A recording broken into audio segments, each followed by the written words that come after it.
वेळ खूप झालेली याची कल्पना आहे, कारण सगळं काही पोटासाठी चालू आहे, भुकेची वेळ झालेली आहे. परंतु कार्यक्रमाचा प्रमुख पाहुणा म्हणून काही मनोगत व्यक्त करणंही महत्त्वाचं आहे. आज या ठिकाणी डॉक्टर आचार्य अविनाशजी सेवा पुरस्कार हा केशव स्मृती प्रतिष्ठानच्या वतीने ज्यांना दिला गेला त्या आदरणीय अनुराधाताई भोसले यांना व्यक्तिगत स्तरावर आणि त्याचबरोबर संस्थात्मक पुरस्कार जो आहे तो या ठिकाणी विलासरावजी शिंदेसाहेब आणि त्यांच्या टीमला म्हणजे संस्थेला दिलेला आहे. तसेच या कार्यक्रमासाठी प्रमुख पाहुणे म्हणून आपल्यामध्ये आहेत माननीय डॉक्टर भरतजी अंबळकर सर, प्रमुख केशव सृष्टी सेवा संस्था समूह, तसे माननीय श्री सतीशजी मदाने, जनता सहकारी बँकेचे चेअरमन, व्यासपीठावरील सर्व मान्यवर, समोर उपस्थित सर्व मान्यवर बंधू आणि भगिनींनो. एका गावचा मी आता सध्या उपसरपंच. आरक्षण महिलांचं आहे त्यामुळे एक महिला सरपंच आहेत. आणि ज्यावेळेस मी हिवरे बाजारचा सरपंच झालो आणि मे महिन्यामध्ये सुट्टी लागली आणि पुतण्या पुण्याला शिकत होता, आजोळ पुण्याचं, तो गावी आला. 2-4 वेळेस मला म्हटला की काका तुम्ही सरपंच झाला काय? तर मी त्याला विचारलं असं का विचारतो 3-4 वेळेस? तो म्हणाल काही नाही, पुण्याहून येताना मी एक मराठी सिनेमा पाहिला आणि त्यामध्ये म्हणाला की निळू फुले सरपंच होते. मग थोडासा धक्का बसला की आमचा सरपंच पाटील नेमकी शहरी माणसांना कसा भावला आहे. मग आपण काही वेगळं मान्य करू शकतो का? कारण मी 4थीपर्यंत गावात शिकलो, पुढची सुविधा नाही म्हणून आजोळी जावं लागलं.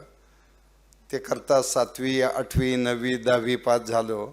थोडी क्रिकेटची आवड निर्माण झाली. 11वी 12वी सायन्सला गेलो. 12वी सायन्सला असतानाच महाराष्ट्र राज्याच्या शालेय क्रिकेट संघासाठी निवड झाली. मग खेळणं ठरवलं आणि प्रॅक्टिकल सोडून दिलं. पुढे M.Com केलं. चला 1-2 वर्षे मी ऑल इंडिया खेळलो. एवढं आम्ही वेस्ट झोनला विनर झालो.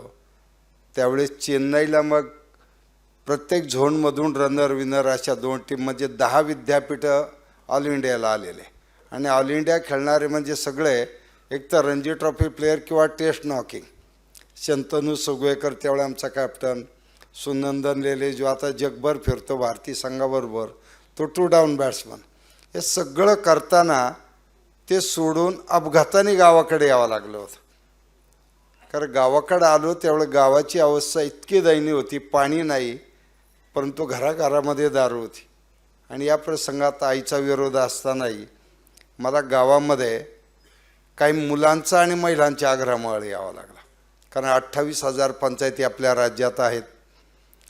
देशात 2,47,000 पंचायती आहेत. 6.5 लाखावर गावं आहेत. आणि चर्चा मात्र 2 आणि 4च गावाची होत राहते नेहमी. मग योजना तर सर्वांना असतात, पण त्या योजनांना पुढे घेऊन जाणंसुद्धा खूप महत्त्वाचं असतं. कारण आता काल आल्यापासून आणि आज सकाळपासून या ठिकाणी केशव स्मृती प्रतिष्ठानच्या माध्यमातून जेही वेगवेगळे उपक्रम चालू असतात ते अगदी बारकाईने पाहिले. आणि आत्ता अनुराधाताई पण बोलल्या आणि विलासरावजी या ठिकाणी बोलले. शेवटी व्यक्तिगत असो सामुदायिक असो, एक टीमवर्क महत्त्वाचं असं आणि टीममध्ये समर्पणाची भावना असली पाहिजे.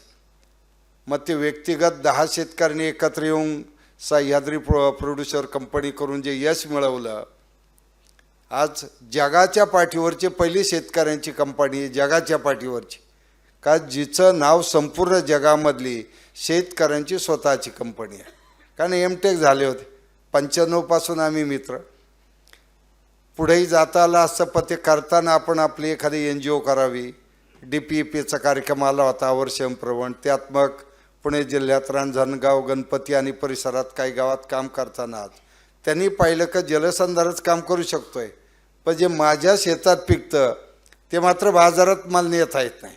मग तिथे काय करू शकतो का, ही प्रेरणा त्यांनी घेतली आणि त्या प्रेरणेतून आज ते इथपर्यंत आले. स्वतः तर केलेलं आहे, पण ज्यांना पाहिजे त्यांनाही मदत.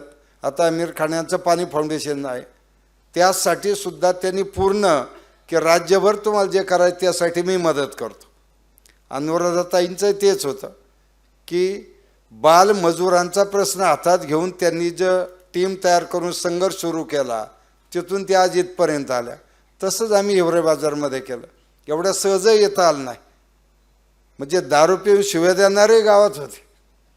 या सगळ्या गोष्टी करताना इथं आल्यावर एक लक्षात येतं, नेमकी आपण काम करतो एका मर्यादित क्षेत्रामध्ये करू शकतो, आणि त्याचा विस्तार करायचा असेल तर मात्र आपल्याला प्रामाणिक माणसाची टीम लागते.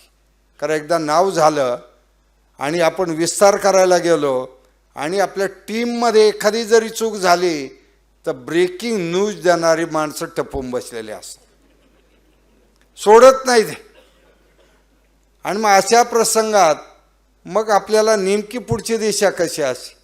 म्हणून एक गाव असो, एक शेतकरी समूह असो, किंवा एखाद्या काही वंचित किंवा बाल कामगारांचा प्रश्न असो, याला पुढे घेऊन जाणं इतकंच महत्त्वाचं की एखादी सहकारी बँक चालवणं, त्या बँकेच्या माध्यमातून दूध उत्पादनासाठी 2-2 कोटी रुपयाचं कर्ज वितरण करणं आणि त्याच दूध उत्पादकांचं दूध आपल्याच सभासदांमार्फत मार्केट उपस्थित करून देणं.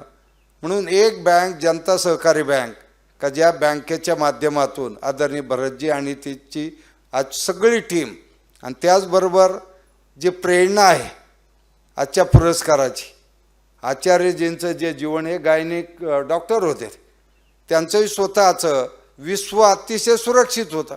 असं असतानाची जी त्यांची भावना होती, ती भावना हीच होती की याचा विस्तार झाला पाहिजे.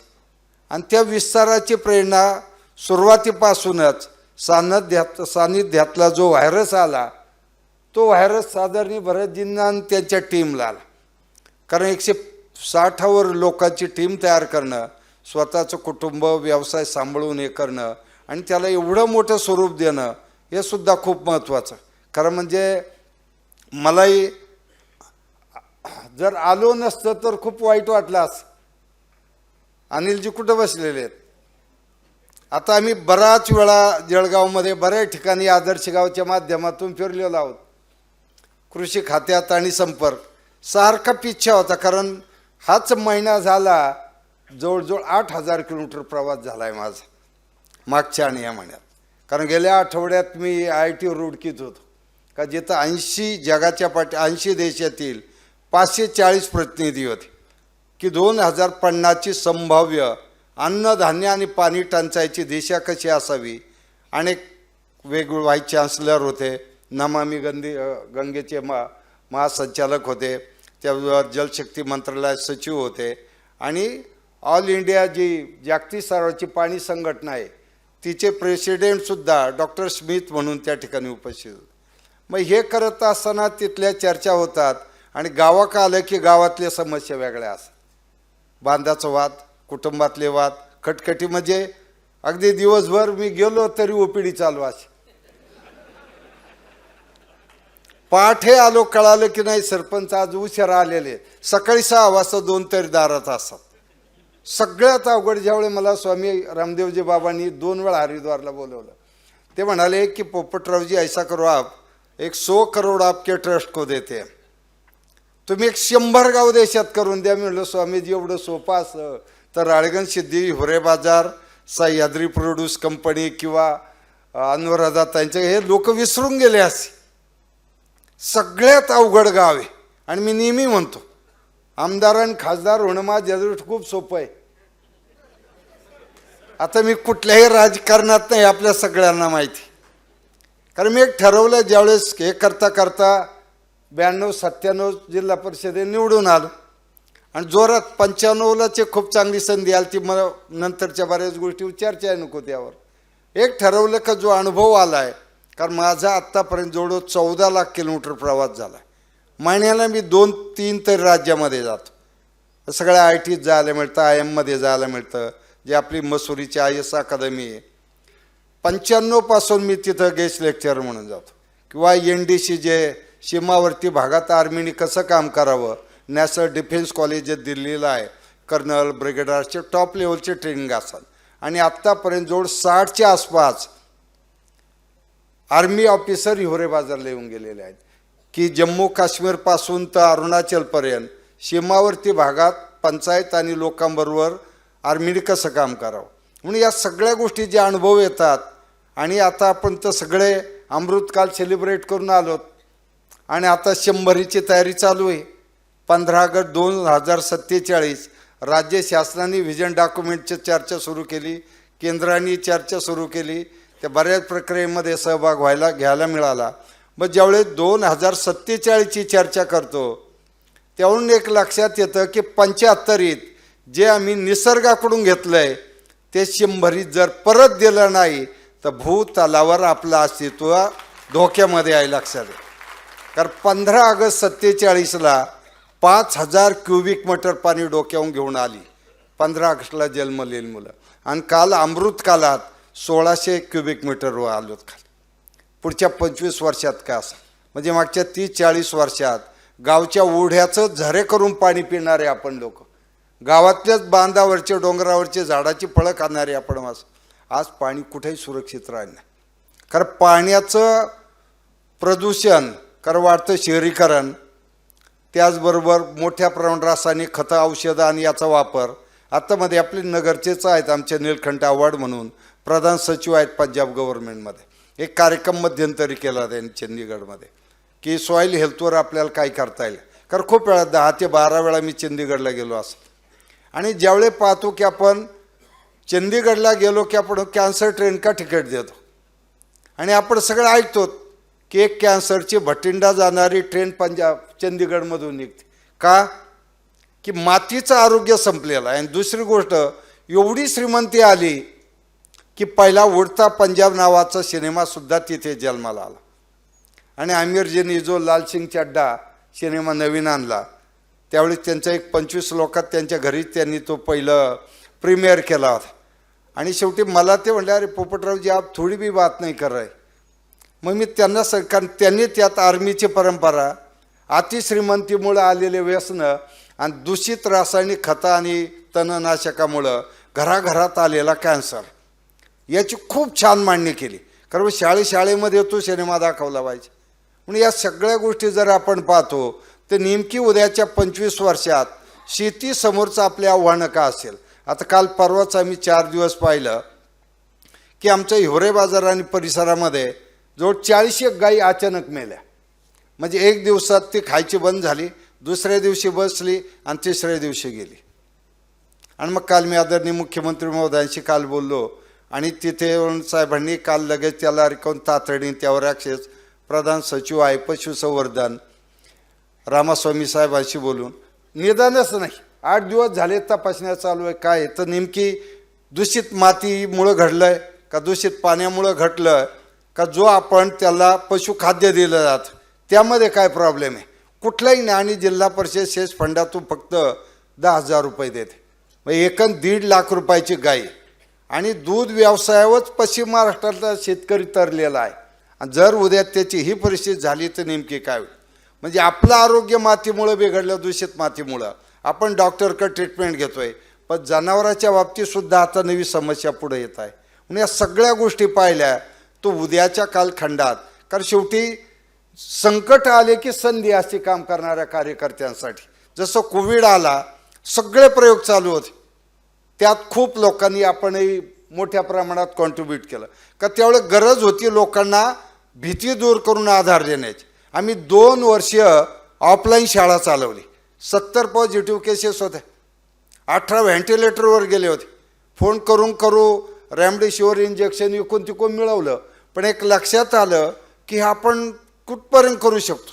आणि मग गावात आम्ही एक 6 टीम केल्या, 22 बिंदूवर काम केलं आणि 50 गुणाचा पेपर तयार केला. मी स्वतः त्यात, माझा मुलगाही त्यात होता, माझी मिसेस प्रायमरी टीचर ती होती. पुन्हा गावात व्हेकलवाले 25-25 हजार रुपये फक्त 10 किलोमीटर तो पेशंट घेऊन जायला लोक घ्यायला लागले.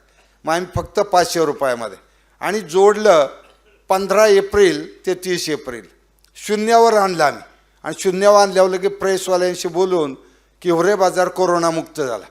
मग जिल्हाधिकारी CO DHO सिव्हिल सर्जन चौघही होरे बाजारले आम्ही बसून चर्चा आणि 2 वर्ष राज्यघटनेचं पारायण करत होतो.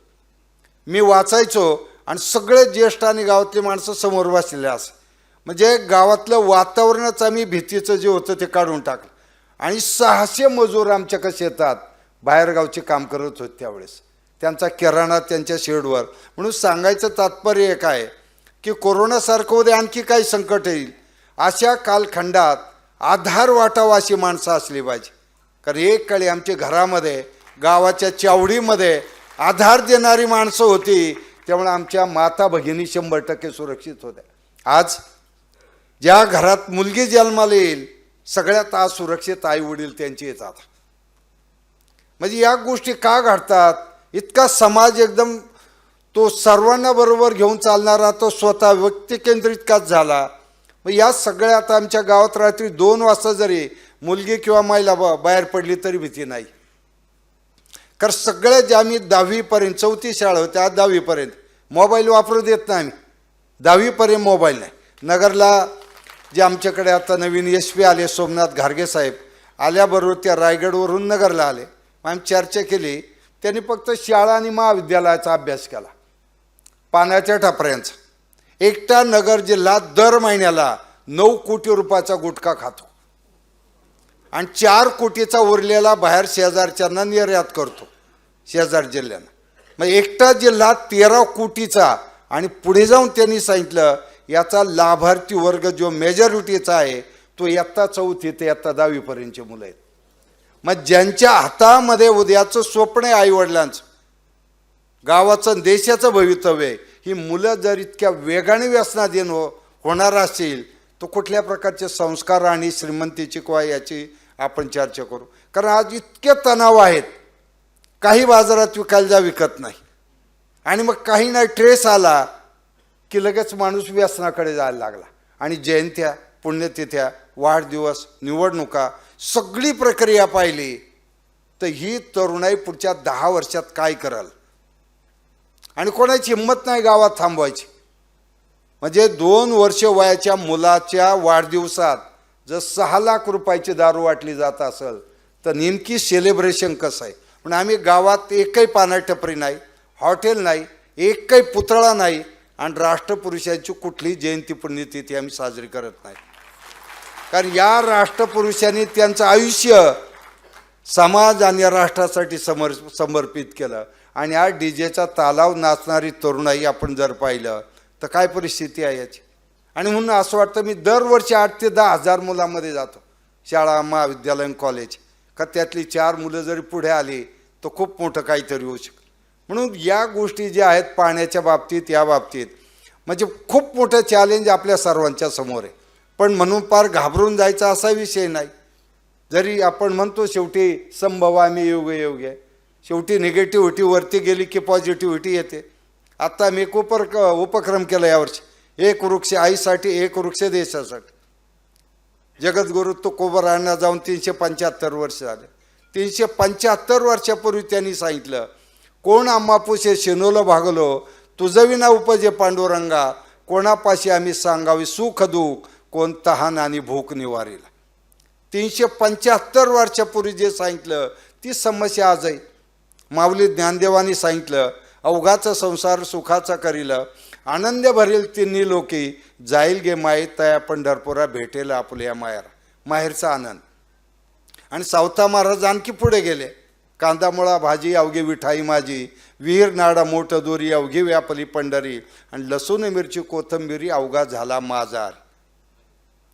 म्हणजे आपल्या वारकरी परंपरेने अतिशय दूरदृष्टीने समाजाला जोडून हे केलं होतं. अरे संसार संसार जसा तवा चुलीवर, आधी हाताला चटके मग मिळते भाकरी. बहिणाबाईंनी प्रापंचिक जीवनातील अनुभव इतक्या सुंदर पद्धतीने मांडलेले आहेत आणि याच्यापासून मुलं आता दुरावत चाललेले. लायब्ररीत जायला मुलं तयार नाही. आज स्पर्धा आता मी गेल्या आठवड्यात नाशिकला होतो, पोलीस अकादमीत 60 नवीन सिलेक्ट झालेले DYSP आणि 1000 PSI होते. हे उद्याचं आपलं भवितव्य. त्यानं सहज विचारलं, चर्चा जवळजवळ 2-2.5 तासपर्यंतची चर्चा चालू होती आणि त्याच्यातून एवढंच की आता तुमचं स्वप्न पूर्ण झालंय, आईवडिलांचंही स्वप्न पूर्ण झालंय, पण आता ज्या समाजासाठी ज्या व्यवस्थेत तुम्ही चाललाय त्या व्यवस्थेला सुदृढ करण्यासाठी तुम्ही काय कॉन्ट्रीब्यूट करणार आहात. म्हणून संस्काराच्या गोष्टी, कारण केशव स्मृती प्रतिष्ठान संस्कारावर उभं राहिलेलं आहे. कारण माझंही मी कॉलेजला असताना ज्यावेळी 12वी सायन्सला होतो त्यावेळी नगरचा एक अंबरीश पाटील नावाचा मुलगा आमच्या टीममध्ये क्रिकेट खेळायचा आणि अंबरीशचे वडील म्हणजे माणिकराव पाटील दादा, का जे संघाच्या राष्ट्रीय स्वयंसेवक संघाचे पश्चिम प्रांताचे प्रमुख होते. घरी गेलो की खूप वेळ चर्चा व्हायची, पण त्यावेळेस फारसं काही वाटत नव्हतं. ज्यावेळी हिवरे बाजारचं काम उभं केलं 92-93ला आम्ही पहिलं वनीकरणाचं काम करून सुरुवात केली आणि दादांचा एक निरोप आला होता की यार तू खूप चांगलं काम करतो. कळालं तो अंबरीश माझ्या काल दादांना हिवरे बाजारला यायचे आणि ते हिवरे बाजारला आले. सगळं पाहिलं, चर्चा केली, म्हणजे एवढं छान काम केलं आहे तू. आणि मग कुठं राष्ट्रीय स्वयंसेवक संघाचं एक मोठं शिबिर रमण बागेत होतं राष्ट्रीय स्तरावरचं आणि तिथे मला 20 मिनटं बोलण्यासाठी बोलवलं. तू जे केलं आहे ना तेवढंच बोल. आणि त्यानंतर सुरेंद्रसिंह चव्हाण म्हणून जे राष्ट्रीय स्वयंसेवक संघाचे राष्ट्रीय ग्रामविकासाचे प्रमुख होते ते 2 दिवस आमच्याकडे येऊन राहिले. त्यानंतर आदरणीय शंकरलालजी जे गोग्राम यात्रेचे राष्ट्रीय समन्वयक आहे त्यावेळेस ते आमच्याकडे आले. आत्ता एक गेल्या महिन्यात ते हिवरे बाजारला येऊन गेले. पण नंतर ते जास्त सहली यायला लागल्या आणि आदरणीय गिरीश प्रभुणे साहेब पद्मश्री गिरी 94 साली गिरीजी हिवरे बाजारला आले होते. पुन्हा 2च्या खूप वेळा की पोपटराव तुम्ही नेमके काय काय करता आणि त्यातून वनवासी कल्याण आश्रमाच्या भारतभराच्या सहली आमच्याकडे यायला लागल्या. आणि मग ज्यावेळी लक्षात आलं आणि त्यातून मला वाटतं 95ला रामभाऊ म्हाळगी अकादमीत पहिला सरपंच मेळावा होता आणि तिथे मग त्यावेळेस आदरणीय प्रमोद महाजन साहेब अध्यक्ष होते, गोपीनाथ मुंडे साहेब उपाध्यक्ष आणि विनय सरपंच साहेब DG आणि मला तिथे कार्यक्रमाला बोलवलं होतं. आणि त्या कार्यक्रमानंतर सतत मी नेहमी जायचो. आता त्या ट्रस्ट आदरणीय देवेंद्रजी अध्यक्ष आहेत आणि त्या 8 लोकांचा ट्रस्ट आहे, मी त्यातला एक ट्रस्टी आहे. आणि आता 8 आणि 9ला आदरणीय प्रधानमंत्री महोदयांच्या उपस्थितीत जी पहिली महिला लोकप्रतिनिधी देशात चेन्नईच्या विधानसभेत आली त्याला 100 वर्ष झाले. त्यामुळे एक मोठा कार्यक्रम प्रबोधिनीमध्ये 8 आणि 9 तारखेला ठेवलेला आहे. त्याचा निमंत्रकच मी आहे. आणि याच्यात मी पूर्वीपासून मला राष्ट्रीय स्वयंसेवक संघाच्या व्यासपीठाला बोलवलं तरी जातो, RPIने बोलवलं तरी जातो, जमाती इस्लाम हिंदनी बोलवलं तरी जातो. जर आपलं काम राष्ट्र उभारणीच्या कामी येत असेल तर आपण कुठल्या व्यासपीठावर गेलंच पाहिजे. त्यामुळे मी पूर्वीपासून कधीही मी एक चौकट ठरवून ठेवली, निगेटिव्ह कधी बोलायचंच नाही. आता कुठलाही चॅनल असला पॉझिटिव्ह द्यायचं असं बोलवा नाही तर येत नाही, कारण सगळ्याच ब्रेकिंग न्यूज आहेत. अहो इतक्या चांगल्या गोष्टी समाजात चालू आहेत त्याची ब्रेकिंग न्यूज होत नाही, परंतु एक निगेटिव्ह झाली का त्याचं ब्रेकिंग न्यूज 4 दिवस वाजती, कधी कधी रात्रभर झोप येत नाही. पार्थ ब्रेकिंग न्यूज होण्यासारखं काहीच आम्ही ठेवलं नाही. कन्सेप्टच होता गावातलं खिशात घालायचं नाही आणि खिशातलं गावात घालायचं नाही. वर्षाचा हिशोब गावात असो, 5 वर्षाचा हिशोब गावात असो. आणि एवढं करून 2020ला मी देशातला पहिला सरपंच आहे ज्याला पद्मश्रीचं माझं डायरेक्ट अनाऊन्समेंट. पहिलं नॉमिनेशन माझं स्वर्गीय RR आबांनी केलं होतं आणि आबांच्याबरोबर अख्खा महाराष्ट्र, खरं म्हणजे काही माणसं गेली ना किती मोठं समाजाचं नुकसान होतं हे आबांच्या जवळ पाहिलं. अख्खा महाराष्ट्र फिरलो स्वच्छता अभियानामध्ये. मग ज्यावेळेस हे पाहिलं आणि नंतर 16पर्यंत जायचं आणि मग 26 जानेवारी लक्ष अरे आपलं नाव येतं का नाही. आणि मग 16 नंतर ठरवलं की अजिबात नाही आता द्यायचं नाही, कारण आम्ही पहिल्यापासून पैसे आणि पुरस्काराच्या मागे कधी गेलो नाही. जे मिळेल ते सगळं गावात जमा करतो. आत्ता एक वर्ध्याला 1 लाखाचा पुरस्कार मिळाला आणि घटना अशी घडली, रात्री रेल्वेनी मला वर्ध्याला जायचं म्हणजे गेल्या महिन्यात, आणि गावात एक गणपतीचं मंदिर आहे आणि गावातली मुलं गणेश जयंती होती त्या दिवशी मुलं गेले पाहिलं तिथे. तो कोणीतरी 500-500 रुपयाचा नोटांचा हार घातला होता आणि त्या मुलांनी फोन केला की सरपंच असं असं आहे. मी म्हटलं असं करा, गणपती दर्शन घ्या आणि तो हार काढून घेऊन या, कारण तिथल्या घाट्यासुद्धा चोरीला जातात. म्हणलं ते घेऊन गणपतीला नम्रपणे सांगा की जेवढे भरतील तेवढे उरलेले आम्ही टाकून रंग देऊन घेऊ मंदिराला. आम्ही आपलं झोपलं माहीत नाही, एक ती बातमी तो पुरस्कार किती रकमेचं काहीच माहीत नव्हतं. आणि रात्री रेल्वेत बसलो आणि सकाळी ते पाहिल्या होत्या मुलांनी नोटा पाहिल्या, त्या नोटा खोट्या होत्या. त्यांनी मला पुन्हा फोन केला की असंच झालंय. मी म्हटलं मग गणपतीला सांगितलं होतं का मी ह्या ते टाकू, म्हणजे सांगितलं होतं काळजी न करू 1 लाख रुपये तुमच्या ताब्यात देतो, म्हणलं रंग देऊन घ्या. घेतलं त्यांनी रंग देऊन. आम्ही 51 मंदिरं बांधलेत. मावलाया, मसुबा, सटवाई सगळे वाट्या येऊन बसलेले आहेत. कोणी नाराज नको. एक मुस्लिम कुटुंब मस्जिद गावकऱ्यांनी बांधली का ते सुद्धा हनुमान चालिसाला असतात. मी मस्जिदमध्ये गेल्या म्हणजे इस्लाम थोडाच कबूल करतो किंवा एखादा मुस्लिम बांधव मंदिरात आल्यावर, कारण काही बाहेरची मंडळी आली त्यांच्या घरी गेले, ते म्हणले मस्जिद खूप खराब आहे, आम्ही पैसे देऊ. ते म्हणले नाही आमचं गाव ठरवेल मग सांगतो. ते म्हणले गावाला कशाला सांगता. त्या कुटुंबाने गावात येऊन सांगितलं. ते म्हणले असं असं होतं. मग तुम्हाला काय वाटतं, नाही आपण गावकरी करू. बांधली गावकऱ्यांनी. मग ते हनुमान म्हणजे याच्यात सुद्धा आळंदी, पंढरपूर, पैठणला जातात ते बनाबाई सय्यद म्हणून. म्हणून मला असं वाटतंय की समाजाला जोडणं सुद्धा खूप महत्त्वाचं असं. आणि म्हणून आपण पाहतो की आपली भारतीय परंपरा जे सनातन परंपरा ज्याला आपण म्हणतो. मग सनातन म्हणजे नेमकी काय आहे. ज्या सनातन परंपरेने जेव्हा भाजपही नव्हतं, काँग्रेसही नव्हतं, डावे नव्हते, उजवे नव्हते आणि RSS पण नव्हतं, त्यावेळेस जगाच्या पाठीवरचा सर्वात मोठा लोकसहभागातील जलसंवाद म्हणजे सिंहस्थ कुंभमेळा आहे. तेव्हापासून पुन्हा त्याच्यात आता एक उदाहरण मी नेहमी सांगतो की भगवान शंकर, किती वेळात घ्यायचं उरकून थोडं तेवढं सांगा नाही ती काय माझ्या हातात घड्याळ नसतं. टाळ्या जोपर्यंत वाजत नाही तोपर्यंत कळत नाही कुठं थांबायचं. टाळ्या 2 प्रकारच्या असतात, एक आवडतं घ्या म्हणून, दुसरं आवडली म्हणून. म्हणून थोडंसं टच करू आणि थांबतो मी यासाठी की आपल्या सगळ्यांचे लग्न झालेले आहेत. सगळ्यांनी देवक आणलं. देवक आणलं की नाही, झाडाची फांदी आणि कुऱ्हाड बोल्यावरची. पूर्वी जुने लग्न बोल्यावर झाले, आता सगळे इव्हेंट झालेत. म्हणजे आपल्या संस्कृतीने कृषी प्रधान देशाला म्हणजे KG पासून PG पर्यंत कसं जोडलंय हे मला थोडं सांगायचं तुम्हाला. सगळे सण आणि उत्सव घ्या. सगळे सण उत्सव माती, पाणी, जंगल म्हणजे पंचमहाभूताला कनेक्ट केलेले आहेत.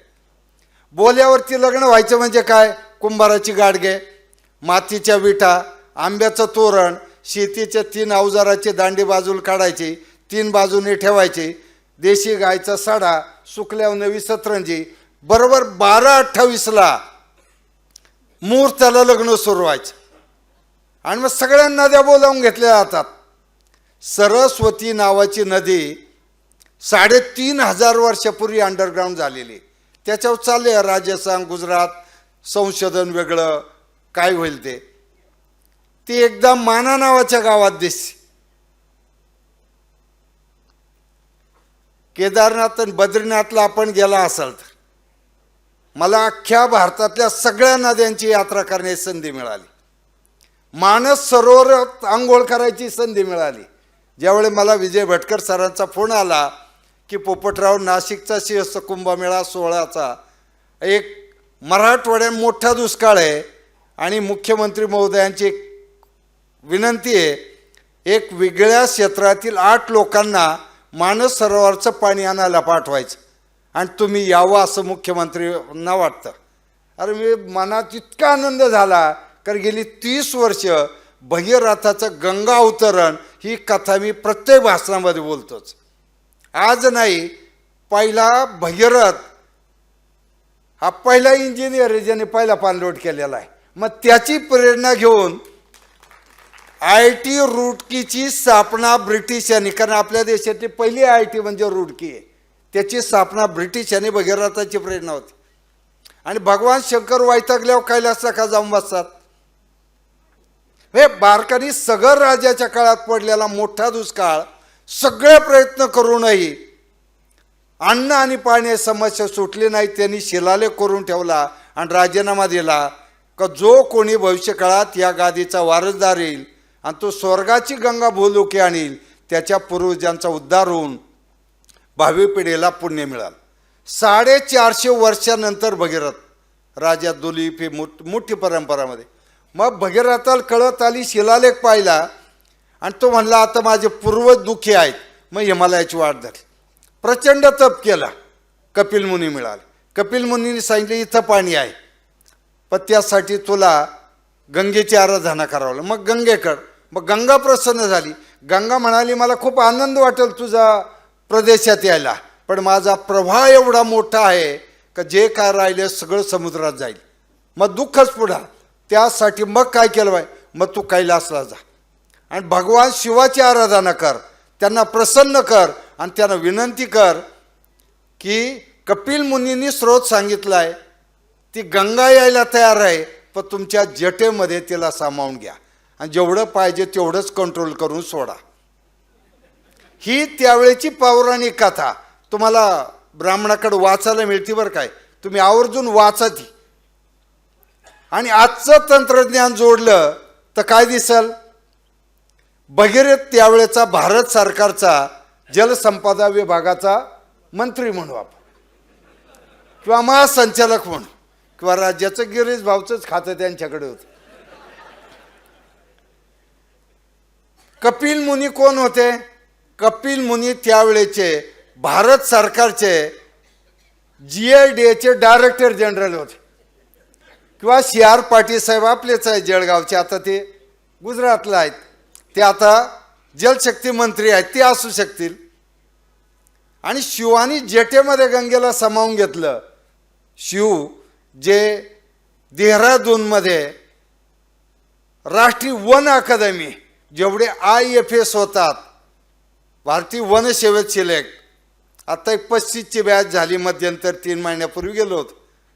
म्हणजे ते वन अधिकारी होते, डायरेक्टर जनरल फॉरेस्ट अकादमी. आणि गंगा तर कल्याणकारी होती. जेटेमध्ये गंगा घेतली. मग ज्या ट्रीटमेंट आम्ही हिवरे बाजारला केल्या, माथा ते पायत्या, डोंगराचं पाणी डोंगरात, शिवारातलं शिवारात, ओढ्यातलं ओढ्यात, शेतातलं शेतात, काय वेगळं करतोय? याच्या पलीकडचं सांगतोय. ज्यावेळेस सिंधूर ऑपरेशन झालं आणि त्यावेळी आदरणीय प्रधानमंत्र्यांनी घोषणा केली की आम्ही सिंधू करार रद्द केला. आणि मग मात्र चल काय भानगड आहे सिंधू करार. ज्यावेळी भारताची फाळणी झाली, पाकिस्तान वेगळा झाला, तेव्हा आंतरराष्ट्रीय पाणी लवादाने, कारण एक आंतरराष्ट्रीय लवाद आहे पाण्याचा, राष्ट्रीय लवाद पण असो, जिल्हा राज्याचा लवाद असो. मग आंतरराष्ट्रीय लवादाने 80% सिंधू नदीचा पाण्याचा हिस्सा हा पाकिस्तानला दिला आणि 20% फक्त आपल्याला वापरता येतो. सिंधू करार रद्द होणे म्हणजे पाकिस्तान उपाशी मरणे. मग पाकिस्तानच्या राष्ट्राध्यक्षांनी काय सांगितलं, आमचं सिंधू नदीचं पाणी जर अडवलं तर आम्ही अणुबॉम्बचा वापर करू. ही खरी समस्या आहे पुढच्या 25 वर्षात. आणि आता जे चाललंय जगभर, ही सगळं पाहिलं कारण एका बाजूने तापमान बदलाचे मोठं संकट समस्त मानवजातीच्या समोर आलेलं आहे आणि दुसरीकडे मात्र जगभर जे प्रदूषण होत राहिलं आहे. कारण व्हाईट हाऊस म्हणजे जगाच्या पाठीवर सगळ्यात क्राईम हेडक्वार्टर आहे, सगळ्या जगाचे गुन्हे तिथूनच सुरू होते. आणि म्हणून या सगळ्या गोष्टी पाहिल्या तर आणखी पुढे जाऊन एकट्या मानस सरोवरामधून 33 नद्या निघतात. चीन, अफगाणिस्तान, पाकिस्तान, भारत, बांगलादेश, म्यानमार, तिबेट आणि भूतान या सगळ्या आशियाई देशांचा पाण्याचा मुख्य स्रोत हे तिबेटचं पठार म्हणजे मानस सरोवर आहे. म्हणजे भगीरथाचं गंगा अवतरण आणि जटेमध्ये गंगेला धारण केलेलं शिवानी, ही संकल्पना जरी प्राचीन वाटत असेल, सनातन वाटत असेल, तो उद्याचं जगाचं आणि आशिया देशांचं भवितव्य तिथे. म्हणून तिथे एक मोठी बँकॉकला 2 वर्षापूर्वी मोठी कॉन्फरन्स झाली. सगळे आशियाई देशांची इरिगेशन मिनिस्टर, पॉलिसी मेकर आणि 2च भाषणं होती. पहिल्या दिवशी एक ऑस्ट्रेलियन सायंटिस्ट होत्या डॉक्टर मारिया म्हणून, urban community and water management, मग शहरी समाज आणि पाणी व्यवस्थापन, मग दिवसभर चर्चा, आणि दुसऱ्या दिवशी 20 मिनिटाचा माझ होत ग्रामीण समुदाय आणि पाणी व्यवस्थापन. आणि त्याच्यानंतर एक 2 महिन्यांनी जवळजवळ त्या आशियाई देशात सगळे मंत्र्यांची टीमच आमच्याकडे हिवरे बाजारला येऊन गेली. एकदा हापसलं की लगेच पाणी मिळतं. ज्या गावात 93 पर्यंत 15 फेब्रुवारी संपला का पाणी संपायचं, गव्हाची पोळी खायला तो श्रीमंत मानला जायचा, त्याच गावात आज तुम्ही 31 मेला या, एकदा हापसलं की प्यायला पाणी मिळतं. दुसरा प्रयत्न करावा लागला, 100 रुपयाचं बक्षीस देतो आम्ही, कारण आम्ही पाणी व्यवस्थापन केलं आहे, बोरवेल घेत नाही आम्ही. कारण डिसिप्लिन म्हणलं का आपण म्हणतो अरे डिटेक्टरशिप आली. आपल्या लोकशाहीला शिस्त नको आहे, आणि त्या बेशिस्तमुळे या सगळ्या समस्या आहे. आम्ही पहिल्या ज्यावेळी मी ठरवलं, कारण आई 8 दिवस निघून गेली होती, बहिणीचं लग्न पाहुण्याकडे केलं तर आम्ही घराघरा लग्न आलं का 8 दिवस दारू पाजावं लागायचे. तेच गाव तीच माणसं आहेत. आणि ज्यावेळेस ठरवलं आता गावात थांबायचं मग त्यावेळेस निर्णय घेतला, कारण सगळ्यात जास्त फोर्स महिलांचा होता. सकाळी बांगडे हातात असे, दुपारी तुटलेला असायचे. घराघरात अनेक लग्न एका दारूच्या बाटली जमलेले आहेत. मग असं गाव इतकं टोकाला गेलेलं, आणि त्याच गावामध्ये आम्ही ज्यावेळी सुरुवात केली हे केलं, आज एकही माणूस दारिद्र्य रेषेचं कार्ड मागायला येत नाही आमच्याकडे. एकही BPLचं कार्ड द्या म्हणायला येत नाही. कुठे आता आमच्याकडे 92ला चहा टाकायला दूध नव्हतं, 92ला दूध संस्था केली. नाही पटलं तर बाहेर जा, नियम मोडायचा नाही. आत्ता जवळ 2.5 कोटी रुपये आमच्या डेअरीने बिगर व्याजी दूध उत्पादकांना दिले. पण दर महिन्याचा 10,000 रुपये हप्ता परत आला पाहिजे. विकास सेवा संस्था ब्लॅकलिस्ट झालेली होती, आज ती जवळ 4-5 कोटीवर गेलेली. 31 मार्चला 100% वसूल असो. आत्ता ज्यावेळेस चेअरमन साहेब पण म्हणले 0.5% महिलांसाठी आम्ही माफी देणार आहेत व्याजात, थोडं जास्त. आम्ही फुकट काही देत नाही. प्रधानमंत्री आवाजचं घरकुलसुद्धा गावात फुकट देत नाही आम्हाला. कारण काय आहे की समाज इतका पंगू होत चाललेला आहे का त्याला वाटतं आता सगळं, कारण आता फक्त बजेटमधून पत्त्याचे केळची प्रोव्हिजन करायची बाकी राहिले, आणि एक 90 दिली का संपला कार्यक्रम. काही नाही दिलंय मग सांगा बरं. धान्य रेशनवर फुकट मिळतंय, अर्ध्याला धान्य बाजारात जात आहेत. या सगळं इतकं फुकट दिल्यावर तुम्हाला सांगा बाकीचे, आणि निवड राजकीय व्यवस्थेला दोष देण्यात अर्थ राहिलेला नाही. आपणही तितकं चुकी करतो ना. आपण ज्या दिवशी ठरवून सद्विवेक बुद्धीने नाही, मी माझ्या सामुदायिक कामासाठी, आज आपली मागणी काय आहे, लग्न, सुपारी, साखरपुडा, बारसं, म्हणजे हाऊसमध्ये जायला लोकप्रतिनिधीला वेळ नाही.